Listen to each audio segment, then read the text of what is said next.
பாடுங்கடி என்ன நக்கல. ஏய் நீ வா, நீங்க வா, எல்லாம் வரிசையா நில்லு. நல்லா இடுப்ப வளைச்சு நெளிச்சு ஆடணும்னா கண்டவரத்துல கை வச்சுனா உனக்கு மரியாதை இல்லை. ஆமா இங்கே வரையா வைக்கட்ட.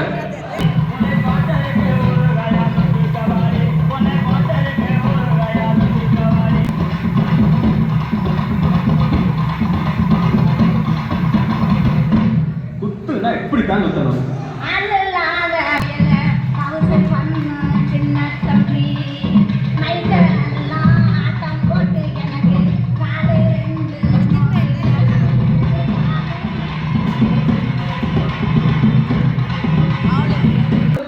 ஆட்டம் போட்டு உனக்கு கால